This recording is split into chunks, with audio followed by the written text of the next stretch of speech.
Eu queria convidá-los a subir ao palco o Guilherme Frigo, Head de Inteligência na Programação de Entregas, o Daniel Oswaldo, IT Manager com foco em inovação aberta no Hub de Inovação da Raizen, o Pulse. Convido a todos a pesquisarem, é super interessante esse Hub. E o Léo Gasparini, nosso diretor de negócios da CIT, especialista em Lean Digital Transformation. O tema da palestra é o Digital transformando a jornada do cliente. Tá? E sobre esse tema e outros relacionados à transformação digital, temos muitos materiais nos canais da CIT e vocês também podem acessar os conteúdos por esse QR Code que tem as cadeiras na frente de vocês. Tá? E também após a palestra, qualquer dúvida a gente está no stand ali para tirar as dúvidas, tá bom? Aproveitem e fiquem à vontade. Vamos começar. Boa tarde, pessoal. Estão me ouvindo bem claro? É estranho, eu estou falando, vocês me ouvem, eu não ouço ninguém. Bom, pessoal, como a Camila apresentou, meu nome é Leonardo. A gente vai começar a apresentação aqui. Inicialmente, vamos falar um pouco da Raizen. Todo mundo conhece, mas vai aproveitar agora para conhecer mais sobre a Raizen, um grande player do nosso país. Tá bom? Vou passar para o Oswaldo. Boa tarde, pessoal. Estão escutando? Meu nome é Daniel Oswaldo, gerente executivo de TI, e junto aqui com o Léo e com o Frigo, vamos estar apresentando o case da Raizen aqui para vocês. Boa tarde, pessoal. Um prazer estar com vocês. Meu nome é Guilherme Frigo, sou Head de Inteligência na Programação de Entregas. E não vou ser repetitivo, vamos passar um pouco do que a gente está vivendo lá na Raizen no quesito da transformação digital.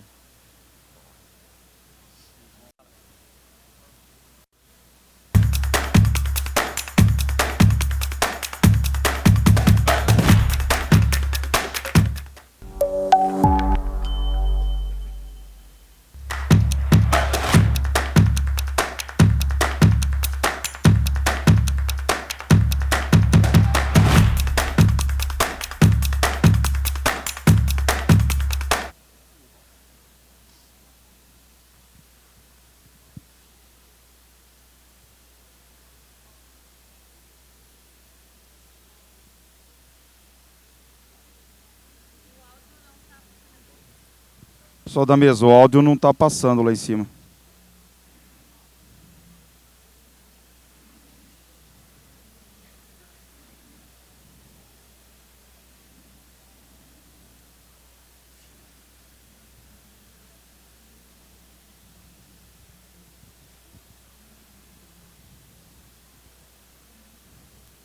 Para gerar energia, é preciso ser energia. Energia para fazer história, integrando toda a cadeia produtiva.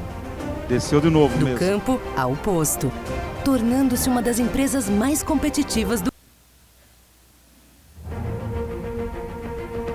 Bora. Aprendemos com a natureza. Para gerar energia, é preciso ser energia. Energia para fazer história, integrando toda a cadeia produtiva. Do campo ao posto, tornando-se uma das empresas mais competitivas do mundo. Energia que reúne talentos e amplia o melhor de cada um deles. Energia de um time que realiza e faz a diferença. Sempre pautado pela segurança, ética, excelência e inovação. Que potencializa negócios e contribui para o desenvolvimento da sociedade.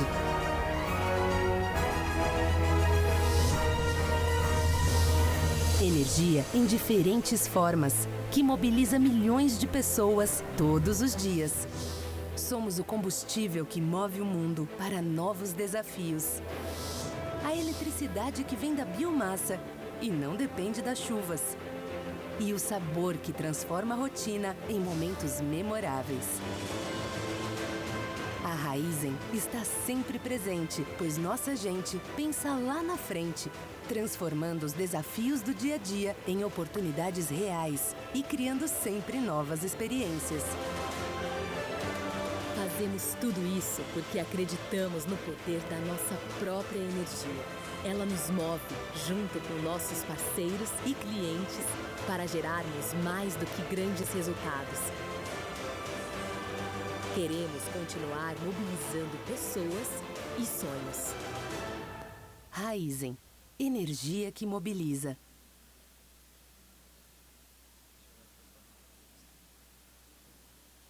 Bom, pessoal, então antes de a gente entrar no case, vou falar um pouquinho mais sobre a Raizen, que a Raizen é uma marca B2B e a Raizen é uma joint venture, né, que foi criada em 2011, fusão da Cosan com a operação da Shell no Brasil.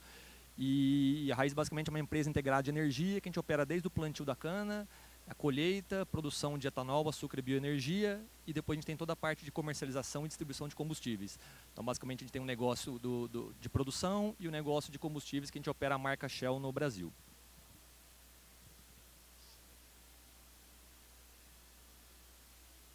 Então, aqui, bem rapidamente, nosso negócio. Então, a parte de distribuição de combustíveis, que a gente opera no B2B, nos postos Shell no varejo, com a marca Shell, são mais ou menos quase 6.400 postos.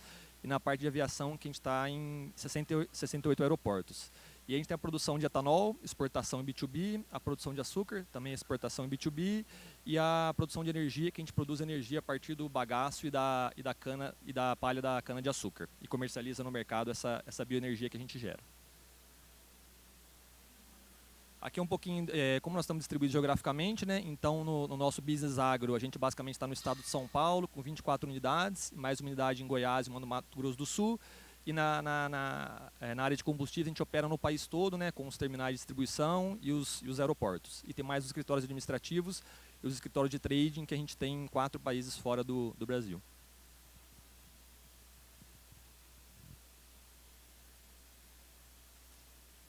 E aqui só para a gente fazer um resumo, né, que acho que bastante já a informação foi colocada aí no vídeo. A gente hoje tem 30 mil funcionários, né, considerando nossos 2 negócios.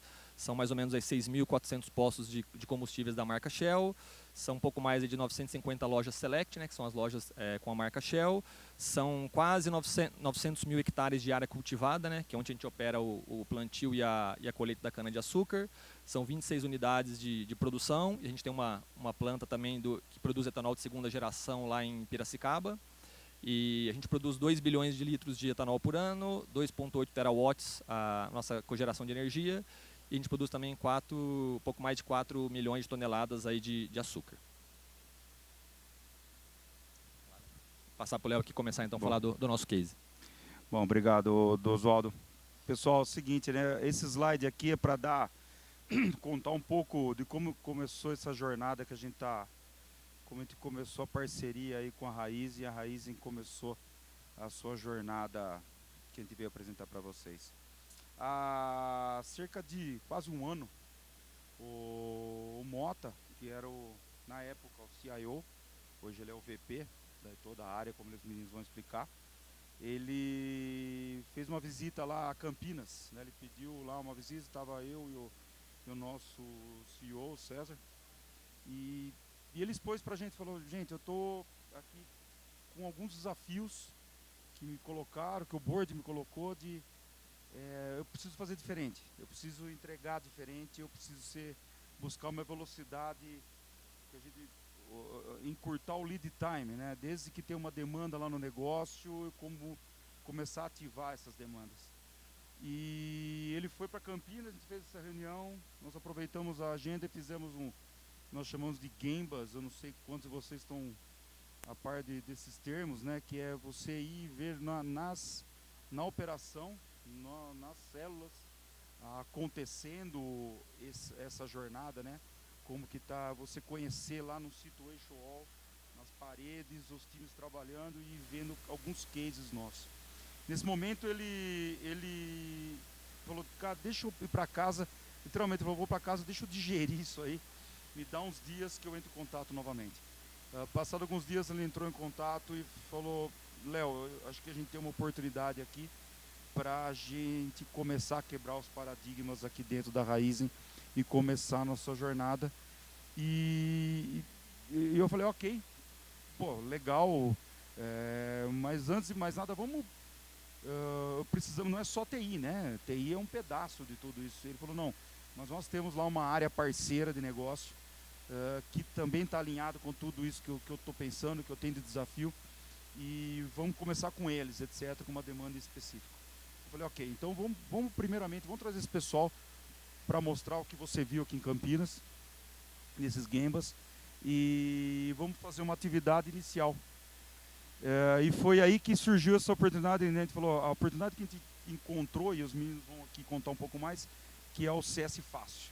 Vou deixar para eles explicarem mais do que é isso, mas foi o primeiro passo da nossa jornada, né, dos homens. Isso aí. Acho que antes de passar para o frio, acho que só colocar um pouco do pano de fundo, né? Quando o Léo fala de que o nosso diretor queria fazer um pouco diferente, é fugir um pouco lá do nosso projeto no modelo cascata, né? Que a gente ficava lá 3, 4 meses especificando, depois desenvolvendo, para entregar uma solução para o nosso cliente lá depois de 8, 9 meses, que muitas vezes não era mais o que ele precisava. Então isso que ele tinha em mente, a gente fazia um pouquinho diferente.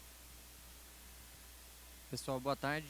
Quando o Mota foi lá visitar o Léo na CIT para fazer diferente, para entregar mais rápido as demandas do negócio, prazer do negócio sou eu, né? Então a gente tinha lá um monte de demanda para sair, a gente tinha um lead time alto, então foi um grande desafio. Quer passar, por favor? Só primeiro aqui.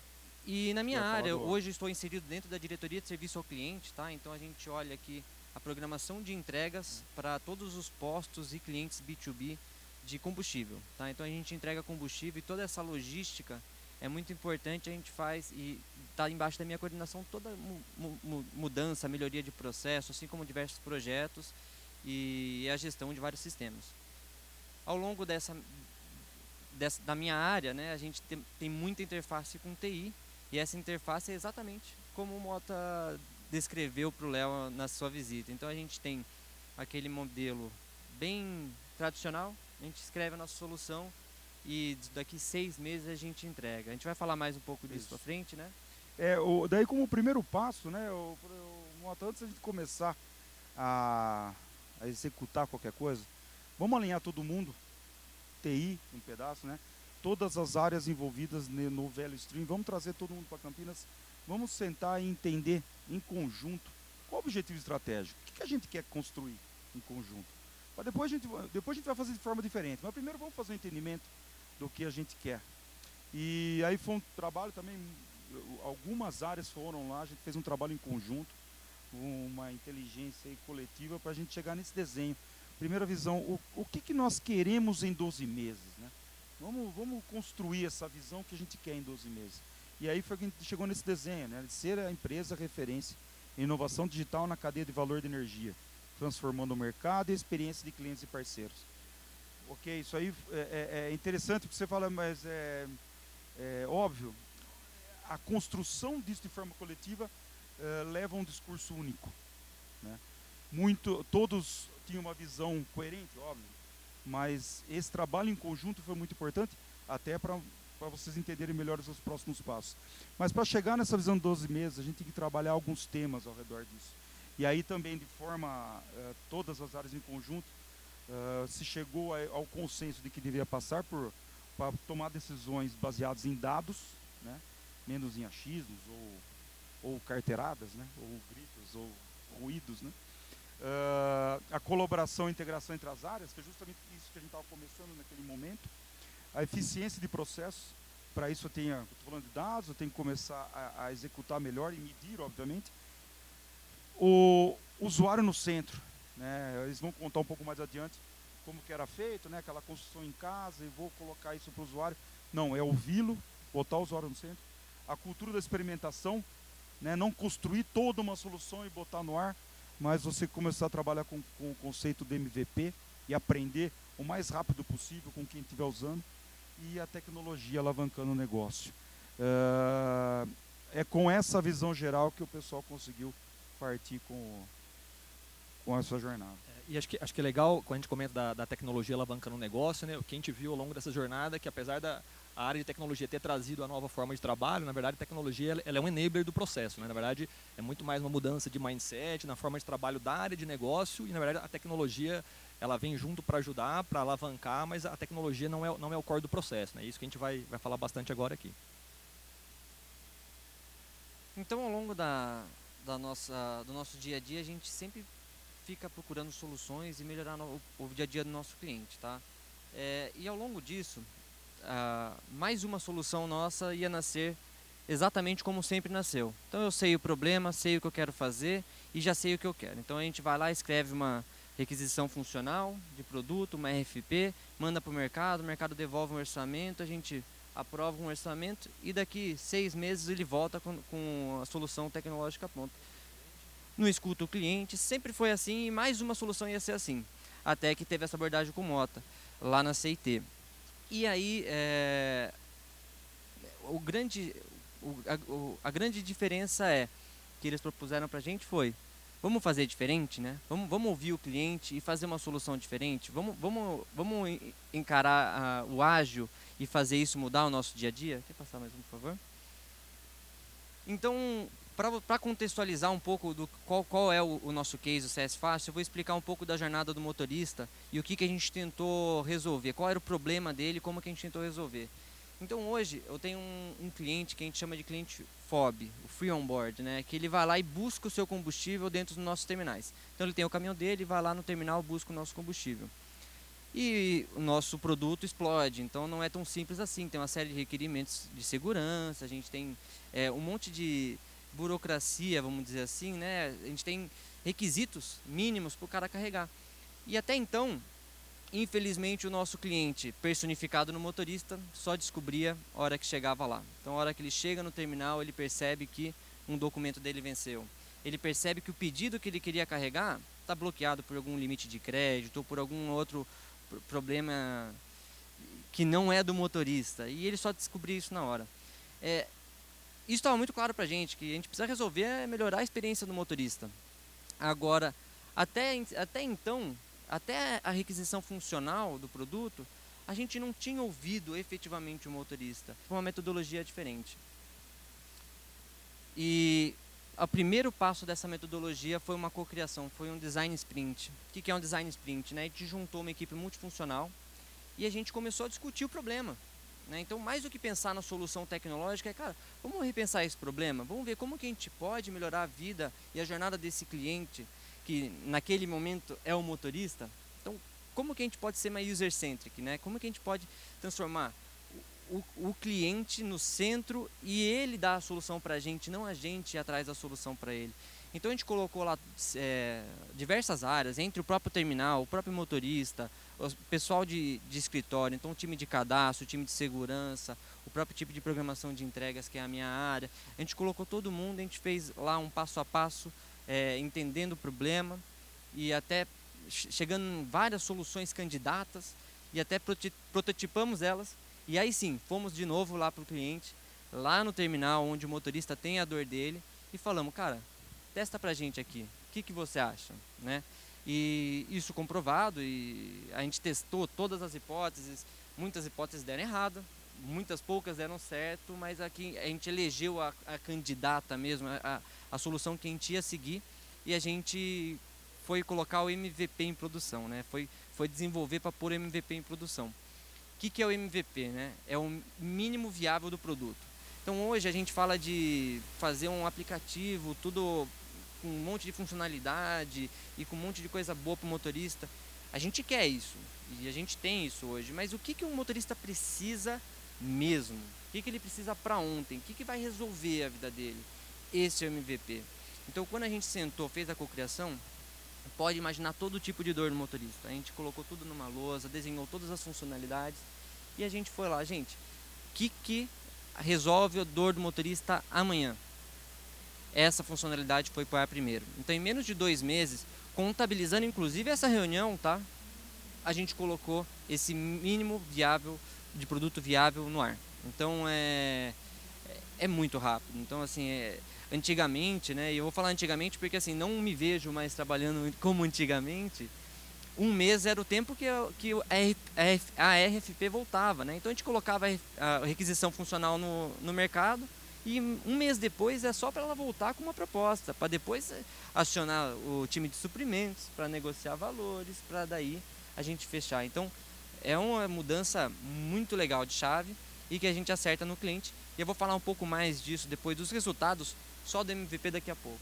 E acho que é legal comentar aqui, né, quando a gente foi, na verdade, definir o MVP, né, assim, o que a gente precisava, o mínimo para ir a campo e para o cliente final poder utilizar a solução, né. E na primeira reunião, o pessoal queria, puta, não, vamos colocar o alterar minha senha, vamos colocar o esqueci minha senha, uma série de funcionalidades que no modelo tradicional de fazer projeto, a gente pensa tudo que a gente tem que colocar antes de ir para campo, né. E a gente discutiu, falou, puta, mas na verdade o aplicativo ele é para trocar senha, ele é para expirar senha, puta, esse negócio vai ser exceção. Se o cara precisar trocar senha, ele vai ligar na central e a gente vai fazer isso pela central, né. Então, assim, vai muito também da gente quebrar um pouco do nosso paradigma de, puta, para eu desenvolver o aplicativo, eu preciso ter todos os cadastros, todas as funcionalidades, tal, puta, o que a gente precisa efetivamente, o core do produto é para ele agendar e fazer o controle da descarga dele no terminal, né? Então, puta, vamos fazer um recorte mínimo que a gente consiga fazer isso, né? Então, talvez tenha sido a primeira quebra de paradigma aí do processo. Uma importante quebra de paradigma e até é um pouco de assumir riscos também, né? Porque antigamente a gente fazia esse aplicativo, demorava lá 6 meses, 1 ano para ficar pronto e vamos torcer para dar certo, né? Porque se não der certo, a gente investiu 1 ano, investiu uma grana preta para não saber se deu certo. Agora, com 2 meses e meio, a gente já colocou em produção, então ele estava funcionando, estava na mão do motorista. Em 2 meses e meio, eu sei se eu sigo investindo ou se eu paro de investir, ou se essa não é a solução. Então, eu acho que uma grande sacada de colocar, de ser veloz, né, ser rápido e trazer logo a solução para o cliente é essa. Comentando um pouco ainda sobre esse slide, né, a gente começou a materializar dentro da Raizen muitas das coisas que o Mota tinha visto lá e que é a forma como a gente trabalha com os nossos parceiros, né? Então você vê aí a aplicação do design, que a gente está falando de colocar o usuário no centro, mas a gente estamos falando também de usar UX e UI, né? Como vocês vão ver nos resultados, nos impactos do negócio, foi uma solução extremamente amigável entregue. Além de resolver os problemas maiores que ele tinha naquele momento, mas de uma forma muito intuitiva. Isso foi vital para o sucesso. Quando eu falo de ter a velocidade, é aplicar by the book o conceito do Agile, né? O conceito do ágil. Então, usando ciclos curtos, priorização, de acordo com o que a gente levantou antes. E quando a gente fala do MVP, é você colocar o mais rápido possível o que seja viável para começar a aprender quanto antes com o usuário, quando ele começar a usar. Mas para eu aprender, isso tem que nascer com Analytics. Então, tudo que foi nascendo, foi nascer de uma forma que a gente pudesse coletar a forma como aquilo estava nascendo. Então, a gente está vendo aqui a aplicação de vários conceitos, vários pontos, vários princípios do que a gente chama de Lean Digital, né? Nós estamos falando de ciclos curtos, um sistema puxado que trabalha com escassez, com muita métrica, não só depois que pôs no ar, mas também durante a execução, para você garantir que você está acelerando e entregando cada vez mais rápido. Então, eu estou falando do Analytics, eu estou aplicando vários princípios Lean Digital durante esse processo. Tá?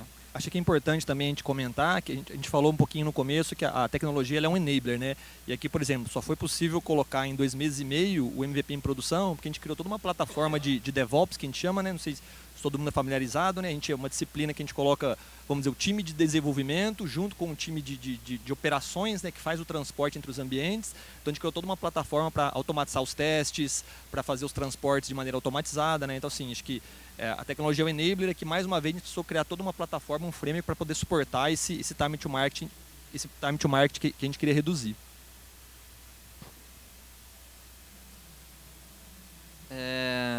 Falando... Desculpa, então aqui a gente tem um pouquinho dos números, né? Então, do ponto desculpa de vista... que deslocou um pouco aqui, gente, vocês estão vendo. Do ponto de vista de tecnologia, o que a gente fez então, né? A gente criou uma farm lá na Amazon, né? Em cloud. A gente tinha 30 dispositivos que estavam conectados nessa farm para a gente fazer todos os tipos de testes automatizados, né? Então, porque a gente desenvolveu a solução para iOS e para Android, então a gente tinha diversos dispositivos com versões diferentes de iOS, de Android. 82% das funcionalidades do nosso produto estavam cobertos pelos testes automatizados, quer dizer, um percentual bem alto aí. A gente teve 5 áreas que foram envolvidas, né? As principais a ITI, as áreas de cadastro, a central de relacionamento, que faz esse atendimento aos motoristas e os terminais de distribuição. A gente conseguiu chegar num tempo aí de mais ou menos 30 minutos, né? Então, assim, identificou um bug, um problema que a gente precisa corrigir, a gente conseguiu fazer um track aí de mais ou menos 30 minutos até colocar essa funcionalidade corrigida ou ajustada no ambiente de QA para o time de negócio realizar os testes. E esse número aqui embaixo também é super legal, né? A questão do ganho de produtividade. Como o Léo comentou, a gente faz ciclos curtos, né, e muito aprendizado. Né? Então, a gente inicia o sprint, faz lá o planejamento, define o que a gente vai entregar e no final a gente faz uma retrospectiva. Né? Puta, o que deu certo, o que não deu certo, por que não deu certo, como é que a gente aprende com os erros. Né? E a gente viu que com essa plataforma, essa questão de aprendizado, do que a gente entregava nos primeiros sprints, a gente conseguiu aumentar em 45% a produtividade, quer dizer, aquele mesmo time trabalhando junto, entregando quase 50% a mais de funcionalidades que a gente conseguia entregar dentro de cada sprint. E isso, assim, traduzindo até para o negócio, até para entender aqui, fazer uma dinâmica, quem que é de negócio aqui? Quem que não é TI aqui? Então, assim, vou traduzir assim para o nosso entendimento. Cara, em meia hora uma correção está no ar. Isso é excepcional para a gente, com o DevOps que o Dosvaldo falou. Além disso, automatizar 30 tipos de device, então iPhone 6, iPhone 6S, iPhone 7, iPhone 5, iPhone 4, LG tal, tudo automatizado na Amazon. Sobrou ali 18% de teste, que, cara, os bugs que aparecem é muito pouco. Então, assim, a minha equipe foi mais produtiva com certeza, porque ficou mais focada em olhar para o usuário, olhar na melhor solução para o usuário, pensar no melhor desenho para o usuário, do que ficar testando. Então, e quando eu achava algum erro, em 30 minutos após corrigido o bug, claro, a gente estava com isso no ar, pronto para subir para produção. Então isso é muito legal. Então assim, é mais para fechar aqui o entendimento de como TI foi um grande enabler para a gente nesse momento. Um ponto importante também é alto nível de automação de testes, com toda essa arquitetura montada, você vai gerar muito baixo nível de bugs. Vão acontecer, óbvio, mas muito baixo. E isso permite que o mesmo time que desenvolve seja o time que faça a sustentação depois. Porque muita coisa volta. Então, se você fala assim, no começo eu posso ter uma velocidade um pouco menor para desenvolver, para construir tudo isso, mas com o tempo eu acelero e depois eu acabo tendo um saving lá na frente, quando não tem que montar uma equipe dedicada para suporte e manutenção. São saves durante todo o processo que você consegue instanciar. E aí outros números legais do nosso aplicativo, que em 2 meses e meio a gente teve a solução pronta, tá? E a gente foi lá para o terminal de Paulínia para lançar a solução. Então, tava lá no aplicativo, a gente foi lá em Paulínia, fez uma divulgação, pegou os motoristas, divulgou, foi para os vendedores, divulgou. Quando a gente puxou o Analytics, para ver como é que estava efetivamente em números, como foi o lançamento. O terminal que mais acesso tinha era Betim. A solução foi tão no cerne do problema do cliente que isso viralizou de uma maneira muito rápida. No primeiro mês, a gente terminou o primeiro mês com 1.400 usuários baixando o aplicativo. O aplicativo hoje tem uma avaliação de 4.8 lá na Apple Store e está disponível para o Brasil inteiro, então naturalmente são 68 terminais que podem acessar isso, sem contar os aeroportos que também podem acessar e tal. A gente teve uma redução na nossa central de atendimento de 42% das ligações. Então, antigamente, o cara não tinha para onde recorrer. Ou ele ia no terminal, pegava fila, falava com a pessoa que estava lá, que podia ou não resolver o problema dele, porque os caras não necessariamente são especialistas. Ele recorria à nossa central telefônica. Então, nossa central de atendimento reduziu 40% disso. E a gente conseguiu ganhar, exatamente como a gente previu, 30% de tempo no dia a dia do motorista no carregamento dele. Acho que vale a pena comentar também que acho que diferente dos projetos tradicionais que a gente precisa forçar as pessoas a utilizarem a solução, acho que é legal comentar que a gente na verdade estava fazendo teste aqui em Paulínia, né, no estado de São Paulo, e de repente, sei lá, uma semana depois os motoristas do Nordeste começaram a baixar o aplicativo, sem nenhum tipo de divulgação na mídia, sem nenhum tipo de comunicação, né? O lançamento foi em Paulínia, o que começou viralizando em Betim. Quando a gente viu, a gente não precisava mais gastar com isso.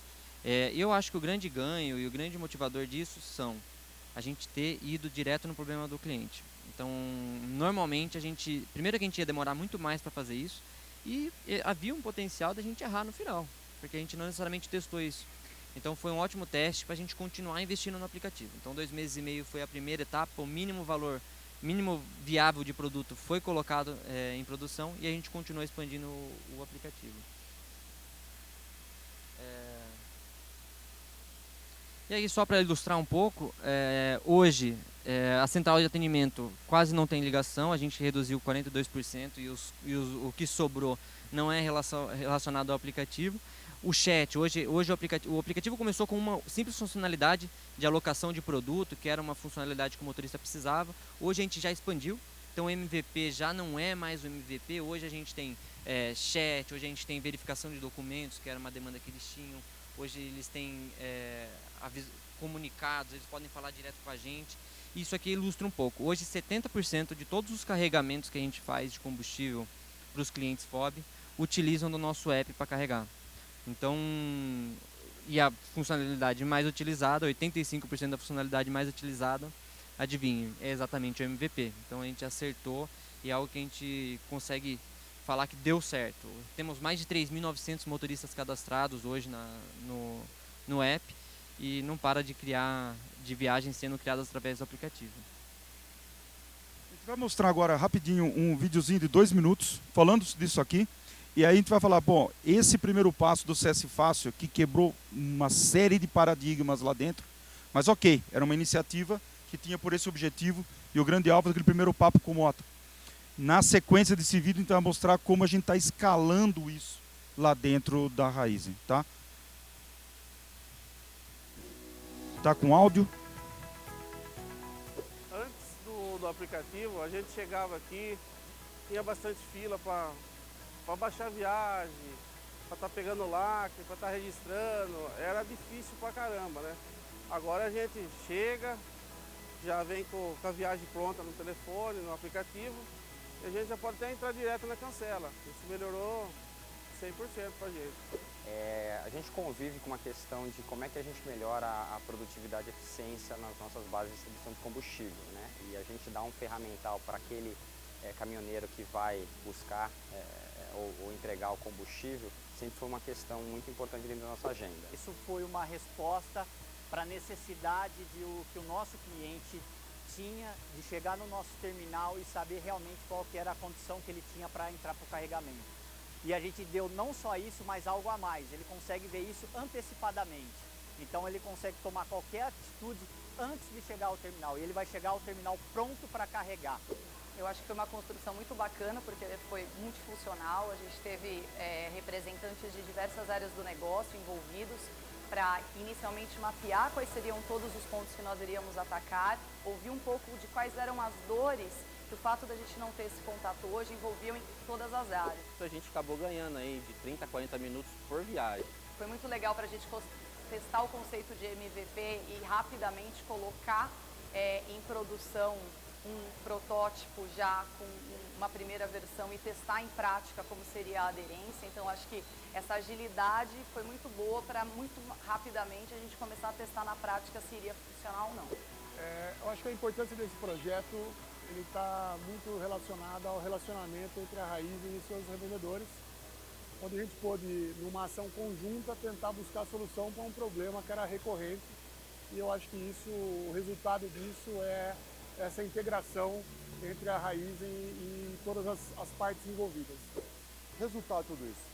Claro, um sucesso, né? O usuário encontrando ali o que ele precisava para resolver os problemas dele, consequentemente resolvendo problemas de negócio da Raizen, né? Então eu acho que é um belo case de como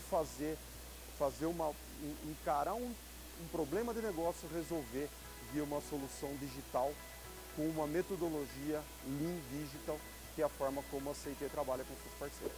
Foi muito bacana o feedback, mais do que aquilo que a gente pergunta, é o fato de pessoas que a gente nem comunicou que o aplicativo está no ar, ele mesmo já baixou e começou a utilizar, né? Então sem manual, sem explicação, ele mesmo enxergou o benefício e o propósito sem muito esforço nosso de explicação. Para mim é a prova maior de que esse negócio foi bem sucedido.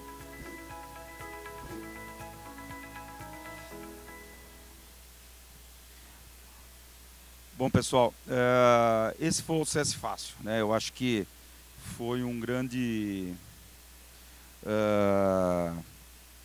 aprendizado e uma ferramenta de quebra de paradigmas dentro da Raizen. E esse primeiro passo foi perfeito. Acho que a gente conseguiu, conquistamos e movemos muitas pedras lá dentro. Mas agora chegou a hora de escalar, né? Como que a gente vai escalar dentro do próprio... Como que a gente vai, e o que é escalar? É organizar o value stream, as squads que atendem aquela cadeia de valor, squads essas que estão todos aqueles que devem agilizar o processo daquela cadeia de valor. A gente fala, não é um projeto de TI, não é um projeto do negócio, é um projeto daquela cadeia de valor onde a squad está trabalhando. TI está dentro do squad. A área de segurança está dentro da squad. E assim todo o processo para você conseguir fazer o quê? A gente falou no começo. Principalmente diminuir o lead time. O que é o lead time? Desde o momento que surge a demanda do negócio ou é o momento que eu ativo, esse lead time tem que ser otimizado ao extremo.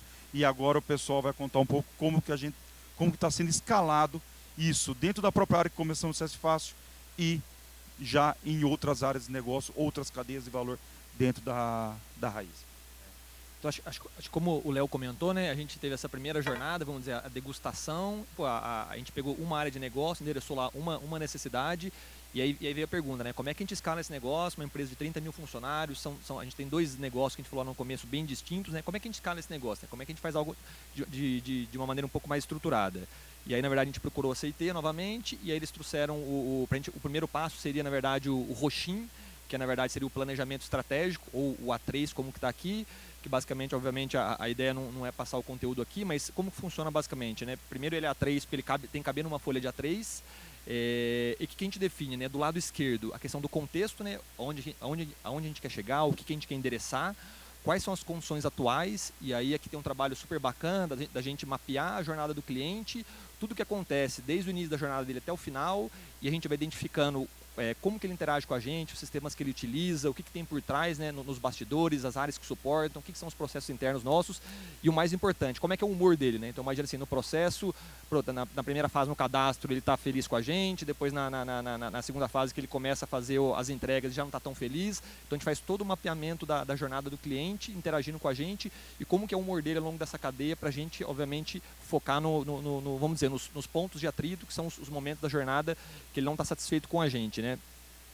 A gente define os objetivos e as metas de 12 meses, né, que é o que a gente chama de OKRs, né, os objetivos e os key results, e por fim a gente faz a análise dos gaps, né, faz lá o diagrama de Chikawa para a gente identificar realmente do que a gente mapeou, que a gente precisava endereçar, o que são as causas raízes no final das contas que a gente precisa atacar para poder endereçar. Isso então é o lado esquerdo do A3. Aí o lado direito é o que a gente chama das soluções candidatas, né, e aqui acho que é legal, a gente mapeou essa área de negócio pela cadeia de valor, né? Como é que funciona o value stream, a cadeia de valor, e tentando identificar os squads dentro da cadeia de valor, de como que essa área de negócio atua, né? E aí a gente dividiu em squads, a ideia é que os squads sejam equipes que são autônomas, independentes, que tenham lá as pessoas de todas as áreas de suporte, mais o time de negócio, para poder tomar as decisões e ter autonomia no dia a dia, né?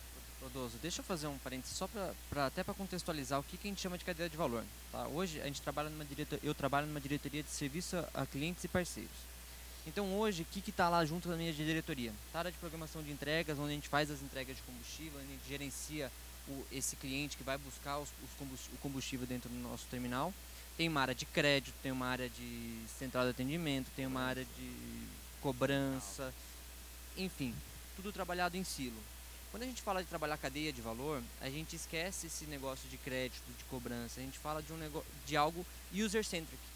Na mesma maneira que a gente trabalhou em algum momento naquele aplicativo de resolver o problema do cliente, eu quero trabalhar assim todos os dias para o meu cliente. Então hoje, por exemplo, estou inserido dentro de uma cadeia de valor que a gente chama de dia a dia. Na cadeia de valor que eu trabalho, eu tenho que garantir a melhor experiência no dia a dia do meu cliente. Temos uma cadeia de valor que fala de primeiro atendimento. Então, cara, quando um cliente, um revendedor vem até mim, eu tenho que dar o melhor primeiro atendimento para ele. Preciso fazer o melhor onboarding dele na nossa empresa. Assim como eu tenho relacionamento. Então, a gente vê que relacionamento dentro do nosso dia a dia é importante. A gente criou dentro dessas cadeias de valores equipes, que a gente chama de squad. Essas squads, elas são responsáveis por cada um dessa cadeia de valor fatiada. Então, hoje sou head de uma área que tem que garantir a melhor previsibilidade das entregas, melhor atendimento das entregas para o cliente. Então, a gente transforma todo aquele conceito que a gente pegou de TI para algo do negócio, para ativar valor para o cliente no dia a dia. Tá? Então, quando a gente fala de cadeia de valor, é disso que a gente está falando, de ativar efetivamente valor para o cliente nos dias a dias, também com tecnologia, como enabler, mas principalmente com processos, com foco em no cliente, né? User centricity, no cliente mesmo, tá? E entre outras equipes que tem por aí. A gente acaba fugindo um pouquinho da estrutura tradicional do RH, né? Então as próprias pessoas hoje estão no squad, ainda obviamente estão em estruturas eventualmente do RH distintas, mas já trabalhando no dia a dia juntas, né? E como eu estava falando, esse time ele tem que ter pessoas de todas as áreas que a gente precisa ter. Então, por exemplo, o pessoal do negócio, o cara de arquitetura, o cara de TI, a pessoa de suprimentos, se for necessário jurídico, ele precisa ser um time autônomo que tem independência para tomar as decisões, né? Como a gente comentou lá dos sprints, né, que as entregas são curtas de 2 a 3 semanas, não dá tempo de, eu preciso isso aqui alinhar com a área com aquela área, eu preciso de uma reunião, de uma agenda específica com uma outra área. Então esse time tem que ter autonomia e independência para poder priorizar e fazer as entregas de acordo com o que eles entendem que é mais crítico ali para o negócio.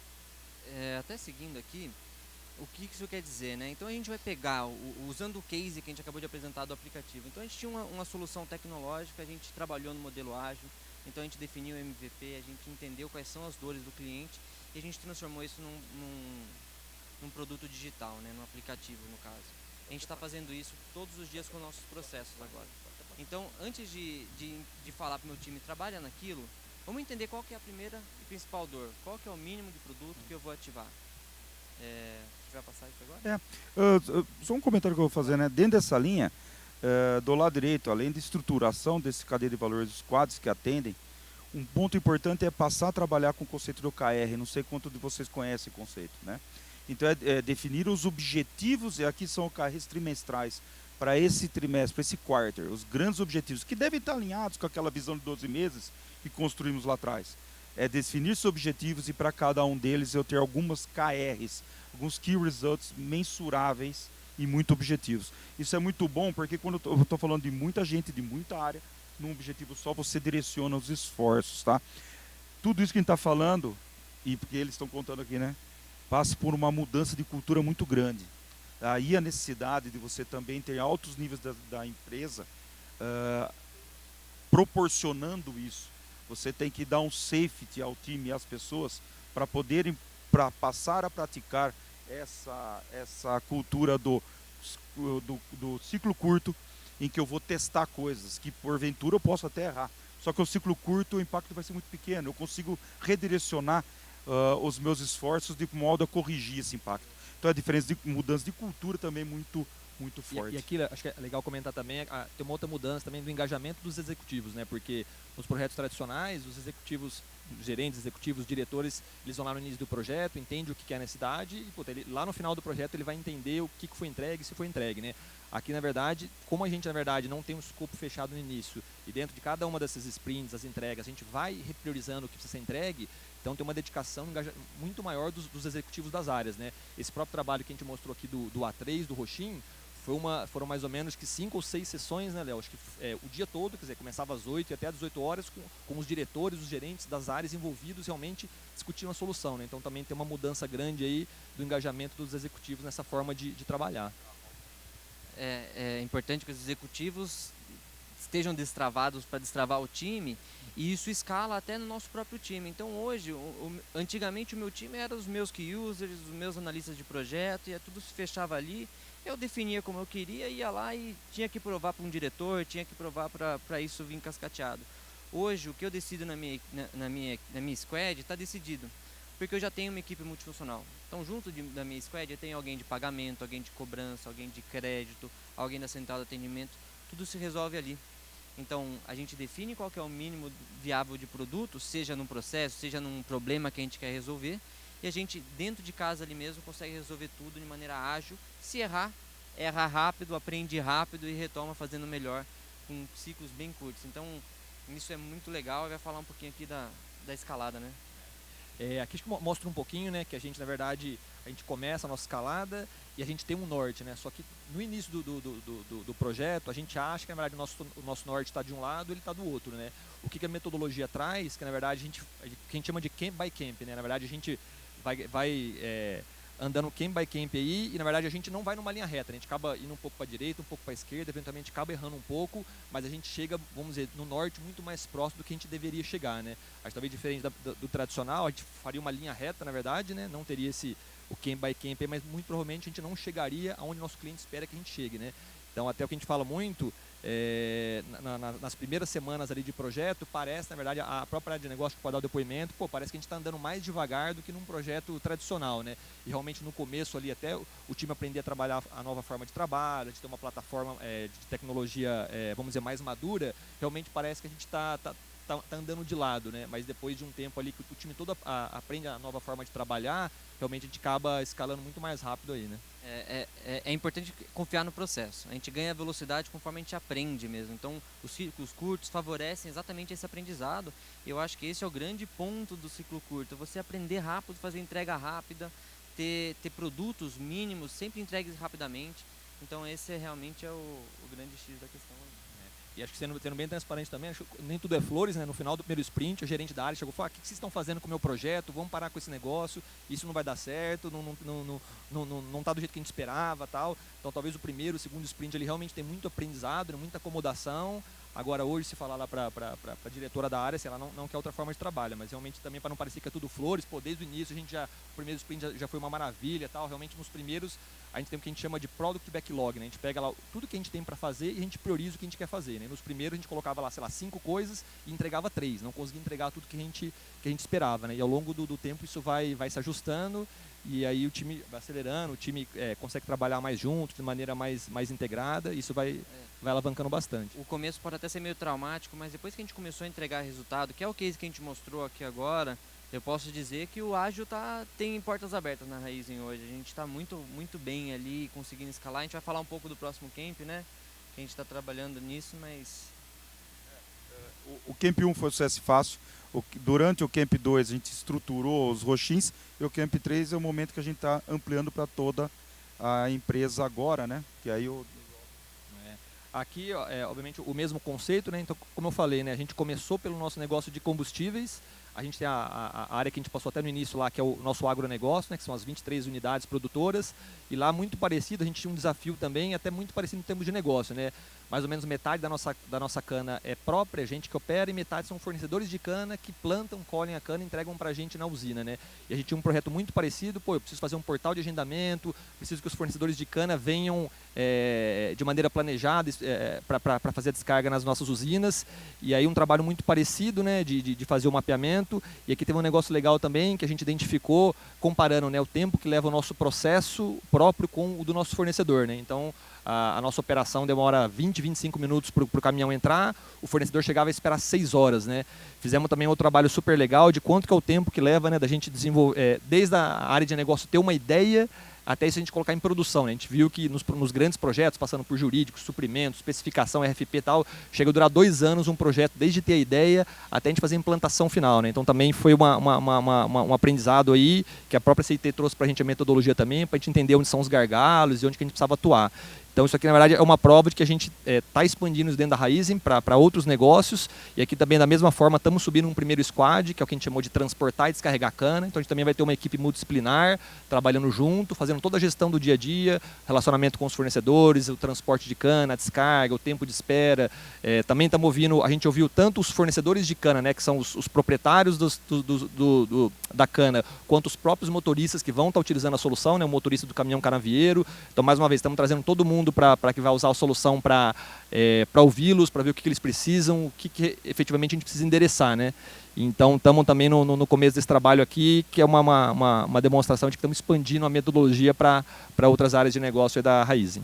É isso aí, a Raizen, uma empresa de 30 mil funcionários, negócios às vezes até muitos distintos, né, cana e combustível, conseguindo colocar o ágil para funcionar, buscando a solução para o cliente ou para os problemas, pensando no usuário, é muito legal.